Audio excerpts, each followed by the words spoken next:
নমস্কার সবাইকে, সকলকে স্বাগত জানাচ্ছি আমার নতুন আরও একটি ব্লগে। বর্ষাকালে কি খাবো, সবজির যা দাম। বাজারে গেলে ঝিঙে, পটল, ভেন্ডি, বেগুন, এছাড়া আর কিছুই দেখি না। আর কাঠি কচু, ওল, এইসবই। এগুলো খেতে খেতে আর কী বা খাবো। যদিও বা খাবো, এত দাম সবজির, মনে হয় না সবজি কিছু আনি। আর সবজি না খেলে তো হবেও না, তাই না? শুধু শুধু সব প্রতিদিন মাছ, মাংস এসব ভালো লাগে?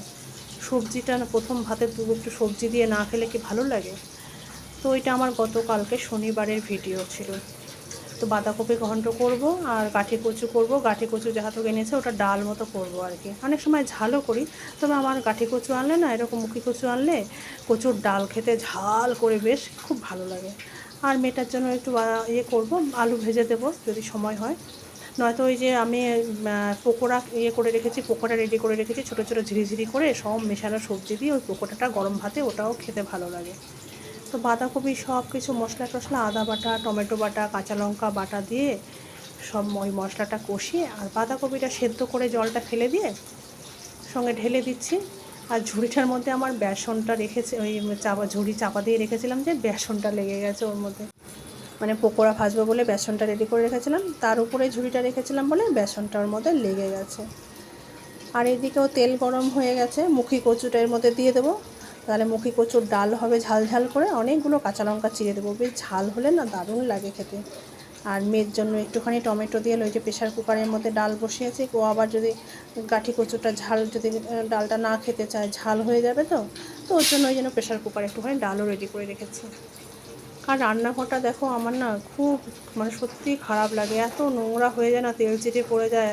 রান্নাঘরে পাখা নাই তো খবরের কাগজগুলো পাল্টাবো পাল্টাবো করে খবরের কাগজ আনা হচ্ছে না। খবরের কাগজ আনলে পাল্টে দিলে আবার এই জায়গাটা তেল চিটে পুরো কালো নোংরা হয়েছে। আমারই কেমন লাগছে, এরকম নোংরা থাকলে সত্যিই ঘৃণা লাগে আমারও। পাল্টাতে হবে কাগজগুলো, খুব তাড়াতাড়ি পাল্টে দেবো, কাগজ এসে গেলেই পাল্টে দেবো। আমার রান্না টান্না প্রায় 1টা 2টোর মধ্যেই, মানে 1টা 2টোর আগেই কমপ্লিট করার চেষ্টা করি, কারণ শনি রবিবারে সবাই বাড়িতে থাকে, তো তাড়াতাড়ি দুপুরবেলা খেতে চলে আসে, সেই জন্য রান্নাবাড়ি তাড়াতাড়ি করে নিতে হয়। আর দেখো আমার রান্নাও হয়ে গেছে। আমি রান্না টান্না করে আমার আর সময় হয় না যে আমি অন্য কিছু করব। ওদের খেতে খাওয়ার সময় হয়ে যায়, ওদের দুজনকে, ওরা ফ্রেশ হয়ে চান টান করে আমি ওদেরকে বলি যে তোমরা খেয়ে নাও, আমি ধীরে সুস্থে পরে খাবো। ওই যে যেমন বড়মশাই আর আমার মেয়েকে বসিয়ে দিচ্ছে, ওরা খেয়ে নিচ্ছে, ওদের খাওয়া হয়ে যাবে, তারপরে আমি চান করে ঠাকুরের আসন দিয়ে আমি ধীরে সুস্থে খেতে বলবো। এই করতে করতে না আমার রোজ দিন বেলা হয়ে যায়, নিজেরও অনেক কাজ থাকে, কি করব, একা হাতে সংসারের সব কাজ না, লেট হয়ে যায়। ওই জন্য খেতে খেতে আমার বেলা 2টো, মানে 3টে 4টে হয়ে যায়। ওরা খাবে, সব কিছু গুছিয়ে গাছিয়ে নিয়ে এই দেখো আমি খেতে বসেছি।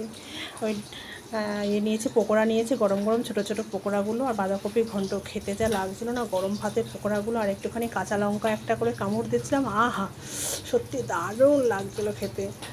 আর যে গাঠি কচু রান্না করেছি ডালটা, ওটা মানে ভুলেই যাচ্ছি আমি। পকোড়া দিয়ে গরম গরম ভাতে প্রায় অর্ধেক ভাত আমার খাওয়া হয়ে গেছে তৃপ্তি করে।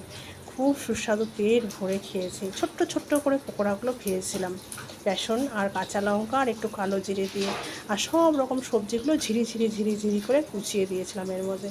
দুর্দান্ত হয়েছিল গরম ভাতে খেতে। আমি পকোড়া দিয়েই প্রায় অর্ধেক ভাত তৃপ্তি করে খেয়ে নিয়েছিলাম। আমি ততক্ষণ খেতে থাকি, তোমরা দেখতে থাকো, আবার দেখা হবে নেক্সট কোনো ব্লগে। সবাই ভালো থেকো।